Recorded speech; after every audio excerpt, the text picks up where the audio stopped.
What's not an open fitting is called a close fitting. You got it. Oh, Listen, baby. give it honorary. I've been doing this for just over a year, and boy, have I learned one thing. That's it. And it was a guess.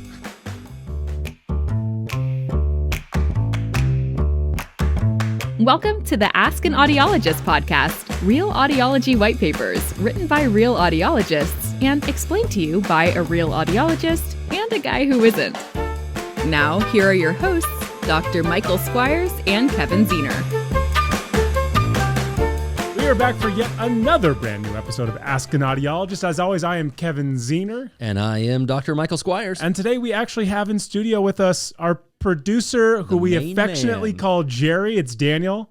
Hi, Daniel. Hi. There you go. That's Daniel, everybody. It is electric content whenever Daniel is in here. I think he thinks we're going to be on our bad behavior. The temperature in the room raises. Yeah. Like, comes up. I feel as though our jobs are on the line when he's here. They always are on the line. Yeah, I mean, fair. With every word. This is the unofficial warning that don't screw it up or we're going to take all the money we don't pay you away from you. Mm-hmm. Okay, there we go. That's how I understand it. Well, besides Daniel being present, today we are going to talk about a topic that most people who are in the market for hearing devices probably have, which is what are some of the side effects of hearing aids? I imagine both good and bad. Today's article was written by Dr. Taylor Chabot of Atlantic Hearing Care in the always fun to say Swampscott, Massachusetts. Cool. Have you ever been to Swampscott? I've not. I've never had the pleasure of visiting Swampscott. It's spelled Swampscott, but as I've talked about on this podcast before, in Massachusetts, nothing sounds like correctly the way it looks. So Swampscott, Massachusetts it is. Got it. All right, Dr. Michael. Yeah. Talk to us about the good, the bad, and everything that comes with your brand new set of hearing aids. Oh, yes. So most of the time with a brand new set of hearing aids, we have to overcome the general feeling that there's something in our ears. Spoiler alert, there is. There is. That's exactly. I have patients come back and they go, it just feels like there's something in my ear. I go, hey, I hate to tell you. Yeah. That's kind of what you signed up for. That's what this dotted line was for, my friend. Exactly. Well, so what comes with that is things like itchy ears and sometimes soreness. You know, it depends. Yeah. It's my favorite line of all time. And he's wearing some today, too. It depends. Yeah. Depends. Because Daniel's not letting us get out of the chairs today. We're doing 1,000 episodes. So he said, no matter what, you sit in this chair. That's why Dr. Michael's wearing Depends. You got it. I depend on them. No free ads. Coming back. Anyway, so it depends on the nature of the fitting, the acoustic coupling, which means are we fitting non-custom domes? Do we have a custom ear mold? Non-custom domes have a tendency, because they're round and our ear canals typically are not, that we have to get kind of a good sizing there that will both uphold the prescription but also be really comfortable. Got it.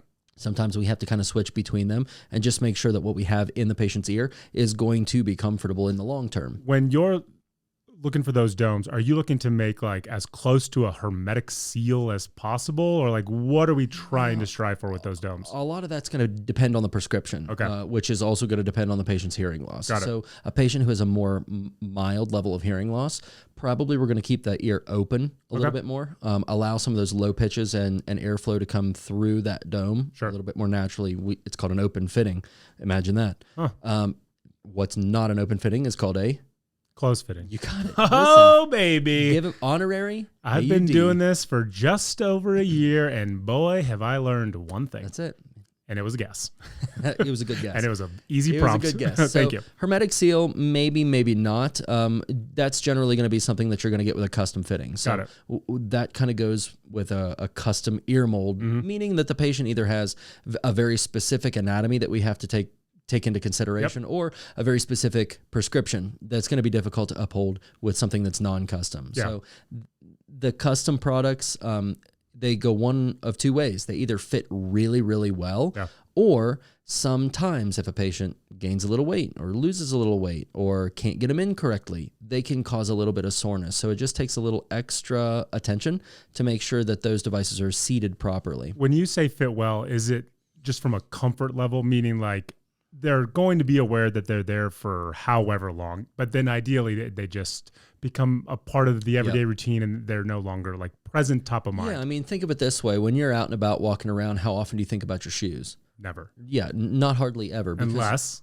unless you get a rock in them. Exactly. Right? Or you know, size is too small. Yeah, or step There's on a a nail hole started. or something, you know. Once whatever. it goes wrong, yeah. If something isn't, if they're too small, if they're tied too tight, you're going to recognize that sort of thing. So that's where the fit comes into play. Got it. Stepping on a nail might have been an extreme example, but topical, just in case. There you go. Yeah. But anyway, in the long term, they should feel like they're just a part of you. You put them in and you forget about them. I've had patients go like, I got in the shower, didn't even remember that I had my hearing aids in. And they're like, I'm so sorry. Like, no, that's perfect. Yeah. That's actually where we want you to be. Just be mindful next time. Yeah. That's exactly right. We want you to forget that they're there. And if you're not forgetting that they're there, then that's kind of a side effect. They can cause some aggravation, some irritation. But when they fit appropriately, then they should disappear essentially. Now, granted, I know you've never misfit any patients in the entirety of your practice. What is something that, like, when a patient goes away, because what I wanted to be able to do is provide a few things, which is this is the normal learning curve, and then this is something you should be on the lookout for. So, like, what are two things that's like, this is pretty much applicable to everybody? Yeah, so generally, patients are going to come back and they're going to say, itchy ears is a really, really common one. Got it. And it's just because we've got something in our ears, right? Okay. If we walked around with anything else in our ears, they would be itchy too. Yeah. So, you know, there are some steps that we can take, whether we're going to use some, topical oils or something like that to try to rehydrate the ear canal to take care of the itching. Soreness with a custom ear mold is definitely one that we've already touched on. Got it. But another side effect that I'm going to kind of pull over to the positive side is patients go back and go, I can hear. I can hear and I can understand. What a fitting side effect for hearing aids. Good one. Thank you. I like that. Well, so here's the thing. You said you've never misfit a hearing aid. Yeah. No, I haven't, because there's a certain level, or there's a certain number of things that it kind of a checklist that we keep in our mind. Like, these are the things we verify our fittings. We know that the prescription is correct. We know that these acoustics are appropriate for the prescription. But that doesn't always mean that on the other side of the follow-up that the patient's going to come back and go, this was amazing. They've disappeared, right? We know the fitting's appropriate, but now we have to, that's the art and the science, So the science of it is we've done our due diligence. The art of it is, okay, well now on the other side of this, we got some itching. We got the science is soreness or whatever the case is. Black and white on your level. Like we did everything conceptually that we needed to do. And now it's the human effect, which is always great. Sure. And sometimes it's just counseling. Sometimes it's just sitting down and developing realistic expectations with patients and saying, like, these are the things that you can expect. Yeah. And I try to do that on the front end, so that the patients come back and they already know when it's coming out of their mouth. They go, well, you talked to me about this, but, and then, it just opens up a really good natural conversation. Like, what is something a patient should be aware of, like, as they're leaving? Like, if this is something that's occurring, don't just glad hand the audiologist. Be like, I need to change this. Yeah. So a couple things. Obviously, pain and soreness. Call me immediately. We want to, and this sounds a little morbid, but we want to get that before the sore becomes open and bleeding and like things like that. If you get, I call them a hot spot. If you get like a little hot spot, a little bit of soreness or irritation, just call me, let me make an adjustment so that we can avoid that in the long term. The other things, and that's physical. The other thing is perceptual. Some people can't handle their full prescription. So they'll come back and they'll go, that's just so overwhelming. I'm getting headaches, right? Headaches are actually pretty common.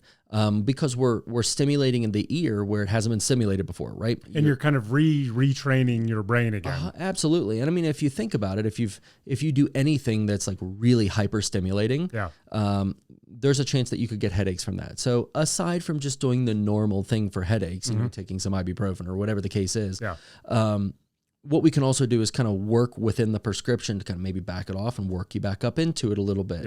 Take some necessary steps so that a patient doesn't just take their hearing aids off and throw them in a drawer and say, this just isn't for me. What we need to do is work with that patient, just that, like you said, the human aspect, the art of it, where we need to work with that patient and find out what is tolerable in the moment and how we can get them up into that prescription in the long run. Got it. How do we do, Daniel? Yeah, what do you think, Daniel? Anything to add? Give us individual grades and then give us an overall grade. How'd Michael do? A plus for Dr. Michael. I love that. Nowhere to go but down. What about me? C minus. Ooh, C minus. So together that's just like a solid B though.